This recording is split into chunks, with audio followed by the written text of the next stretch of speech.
Yo, welcome to Hard Pass. I am your host, Jacques Slade, and like most people, I have a long list of goals I want to check off before it's all said and done. But one of them is to get a Lifetime Achievement Award like Magic Johnson and Larry Bird did on Monday night at the NBA Awards. I mean, imagine the flex of thanking your former boss who you walked out on with this face. Let's start with the news. Some sneaker outlets are reporting that the adidas Yeezy basketball shoe might finally drop this summer. The shoe has allegedly been banned by the NBA for having too many reflective elements, which is the total opposite reaction that hypebeasts have had to recent reflective Yeezy drops. Yeah, I'm on to you, Kanye. Making both a reflective banned shoe and drop one on the court for Nick Young to wear that doesn't shine. You know, if he was still in the league, of course. The Houston Rockets are trying to find a way to get Jimmy Butler.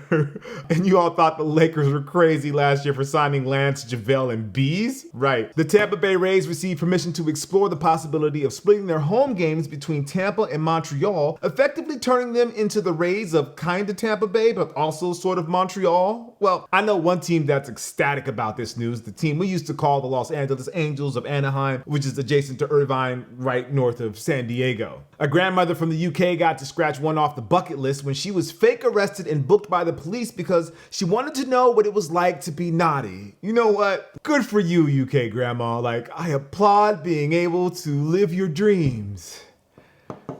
During last week's NBA draft, ESPN had some potential lottery picks play some games for the sake of viral content. It's a common practice nowadays, like why waste your time with Ja Morant or RJ Barrett doing a boring 5-minute interview when you can make everybody over the age of 25 feel old? What is it, Gamecast? PlayStation 1, some kind of video game, maybe a PlayStation. Dreamcast. GameCube? It's basically those teen react videos, but made specifically to make me feel some kind of way when Rui Hachimura can't name Outcast. Anyways, in honor of all those videos that make me feel old, my producer put together a bunch of images that I haven't seen in the game. I guess we're calling Name the 2010s. Let's take a look. I have no idea what this is. A teen drama. You're kind of close. It's To All the Boys I Loved Before on Netflix. Oh, yeah, that totally knew that. Oh, Snapchat glasses. They're called spectacles. Spectacles, Yep, yes. Got it. Spectacles. Fortnite, obviously. Yeah, And well, what is that? that's a cube, the thing they put into Megatron's chest on Transformers. From the Transformer movies. It was called Kevin. It was a cube called A Kevin. cube called Kevin. It's kind of half right, so you got Yeah, a cube called Kevin, of course. Fidget spinners. Obviously, everybody knows those. Was it the Superman challenge? What was it called? The lay down challenge? The layout? The what? Planking. Oh my God, I can't believe I can remember that. All right. This is. It's the iconic duo, man. Come on. This is Kylie Jenner and Heather Jenner. Kylie Jenner and Khloe Jenner. No, Kylie Jenner and Kendall Jenner. That's what I meant. Yeah, yep, I knew that. Totally. I knew who they were. Yeah, man. Oh, this is the shake weight. The best workout thing ever. And then this is Psy with Gundam Style. All right. Got that one. This is Lightning round. Lil Nas X. Okay. I don't know where this picture is from, but Lil Nas X, yes. Wale? No, that's not Wale. That's I don't know who that is. Little. It starts with little. Little Wayne. No. Lil Uzi Vert. Yeah, yes, there you go. Lil Uzi Vert. Keep going. This is Uzi Verter. No. Lil Uzi Verter. Little, man. Little. Lil Nas X, Lil Uzi, Lil Wayne, Lil Smoke Perp. I don't know. Yachty. Lil Yachty. Oh my gosh. Why can't I think of these guys' names? Sam. Goodness gracious. Who? Oh my gosh. I can't think of his name. Little. I don't know. Little Baby. No. Little. Is that even real? Little Young Doper. Peep. Little Peep. Lil Peep. Like Bo Peep. Yes, exactly. Bo Peep in the sheep. You watch Toy Story 4? And this. I have no idea who that is. Another little shiny glasses, little weird hair. I don't know. Little tiger shirt sleeve. Little pump. Of course I know who Little Pump is. Little bank robber. Yes. Little Nas L. Little Nas W. It's Zan. Little Zan. That's who. Obviously Little Zan. Like that's obviously who that is. So.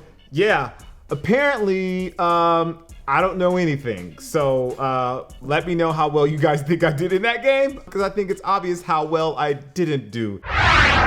Now for our top story. So last week, the cast of NBA and WNBA stars who will be joining LeBron James in Space Jam 2 was announced, and it's a great group featuring Bron's new Laker teammate Anthony Davis, which still feels amazing to say a week later, Damian Lillard, Klay Thompson, the GOAT Diana Taurasi, Chini and Nika Ngumike. It's been reported that several stars actually turned down the chance to play alongside LeBron or possibly become a Monstar, including Steph Curry. I'd like to believe it's because they wanted to star in their own movies, like Kyrie Irving going to Japan to make a live-action version of Afro Samurai, which would be really dope, or Kevin Durant starring in Durantula, directed by Jordan Peele. There's been a lot of controversy surrounding Space Jam 2, namely that LeBron is making and starring in Space Jam 2. That has a lot of fans of the original feeling uneasy about the whole thing for some reason, because arguably the greatest basketball player since Michael Jordan starring in a reboot of a kids movie Michael Jordan starred in over 20 years ago is somehow ruining their childhoods. Yeah, I might make jokes about Kobe White not knowing what a Super Nintendo looks like, but it doesn't actually affect my day. And besides, Warner Brothers was going to make a Space Jam 2 in 2003 and call it Skate Jam, but then Tony Hawk became the most successful tall white guy everybody knows but nobody recognizes. Were Michael Jordan fans like Charles Barkley going to boycott the movie because Tony Hawk was going to pull a frontside 540 on a Monstar? No, it's just because it's LeBron. But here's the thing, while Space Jam 1 was basically a vehicle for MGA created by his agent David Falk to expand his marketability disguised as a mediocre kids movie, Space Jam 2 has the potential to be a great movie. Period. Animated movies have come a long way since the original Space Jam, as filmmakers have taken advantage of the technological advancements in the medium to create worlds and stories that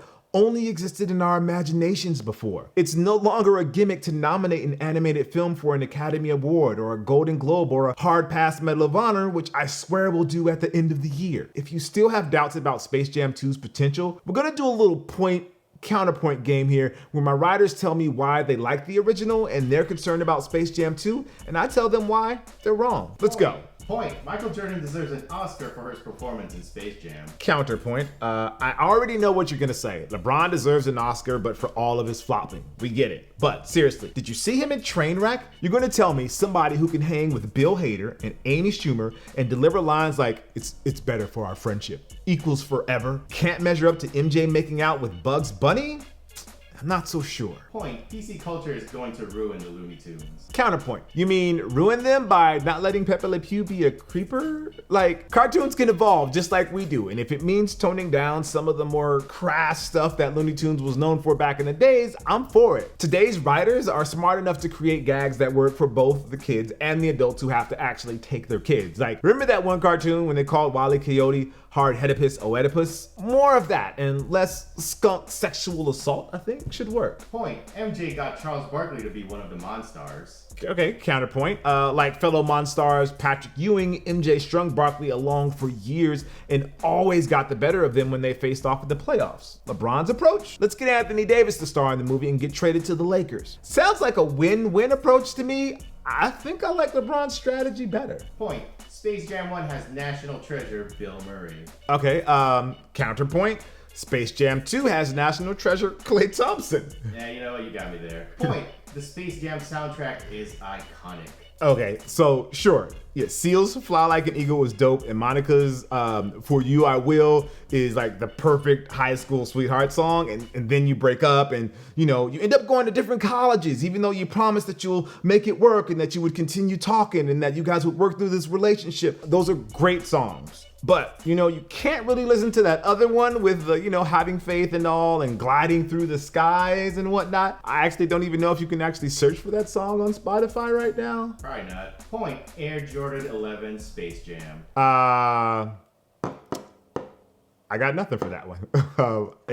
I can't deny the Space Jams. Okay, so look, maybe LeBron is going to have a rough time trying to eclipse the impact of the Space Jam 11s, but the movie, I think it has a chance to be funnier. I think it has a chance to be smarter, be better produced, and more inclusive than the original. And besides, if you're a parent now and you're really going to deny your kid the chance to watch the movie because of some weird one-sided grudge with a world-famous athlete who doesn't even know you, let me know in the comments if you're watching Space Jam 2. Or if you plan on taking your kids to see the movie in a few years. All right, now for this week's Hard Pass, where we take a look at something in the culture that just needs to go, like NBC taking back The Office and putting it behind their streaming platform in 2021. What's next? Is Disney gonna take away all of the MCU stuff for their own oh, well. Anyway, Zion Williamson has taken to New Orleans like me to Café du Monde vignettes. Okay, so good. It didn't take long for Zion to become the most popular sports figure in the area since Saints quarterback Drew Brees, and even Brees recognized that, sending Zion a signed jersey and passing the proverbial torch to the kid. There's a renewed energy in the city, and while Zion does have some issues with his representation that he needs to settle, it's shocking that he doesn't have a shoe deal already to take advantage of the hype. Zion's been pictured in nothing but Nikes during his first photo shoots with the Pelicans, so it seems more than likely that he will be a swoosh guy when the dust settles. So my hard pass goes to the shoe companies that are screwing up a golden opportunity and not backing up the Brinks truck for Zion. Namely,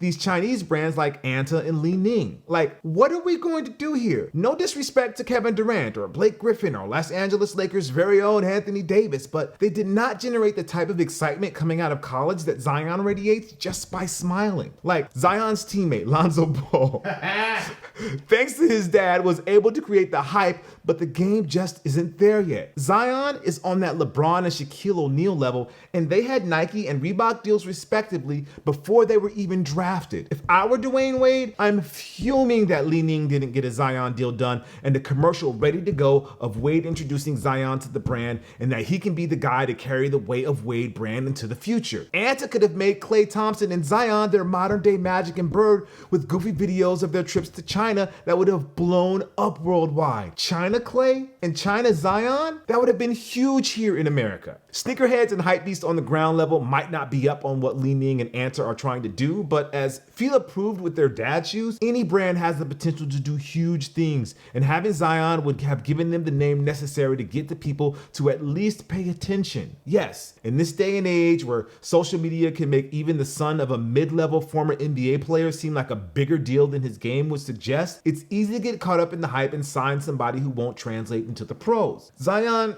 could very well be the next Anthony Bennett or Markelle Fultz by the time he steps onto an NBA court, but right now, he's worth the gamble. And Li-ning, Anta, or Peak can't recognize that and pay the kid? It's never gonna happen for them here. Or maybe it will. But maybe Puma will step up to the plate, or maybe when Shaq buys Reebok, he can sign Zion. Just let me know what you guys think Zion should do when he eventually gets a deal. Does it make sense for him to sign a deal overseas or sign here in the States? Anyway, that's gonna do it for the show today.